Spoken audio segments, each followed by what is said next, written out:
பாப்பா என்ன பண்ணிக்கிறீங்க? பாப்பா மூஞ்சி என்ன பவுடரா? ஏ பாப்பா பவுடரா இல்லை என்ன வேசது போட்டுக்கிறியா?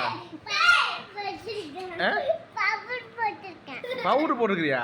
எதுக்கு என்ன பவுடர்? நேரத்தில் பவுடர் போட்டு எங்கே பாரு என்ன வாங்குறதுக்கு? சரி கோயிலுக்கு போகலாமா? கோயிலுக்கு கோயிலில் போய் ஒரு ஆட்டம் போட்டு கோயிலில் போய் ஆட்டம் போடலாமா? டான்ஸ் ஆட தெரியுமா உனக்கு? இங்கே ஆடி காட்டி அப்போ கூட்டிகிட்டு போவீங்க ஆடு. இப்படி இப்படி கையை இப்படி வளைச்சு சுற்றி சுற்றி கையை இப்படி சுற்றி கையை இப்படி சுற்றி ஆடு ஆடு. அந்த பக்கம் இந்த பக்கம் ஒரு தடவை அந்த பக்கம் ஒரு தடவை. அப்புறம் மேலே தூக்கி அந்த காலை கையும் காலையும் மேலே தூக்கணும். ஆடு ஆடு இது இப்போ வளைச்சாடு. இதுக்கு கை வச்சு நல்லா ஆடு. மேக்கப்லாம் போட்டு கீழே ஆடுற தங்கம். இடுப்பில் கை வச்சு ஆடு. இடுப்பில் கை வச்சு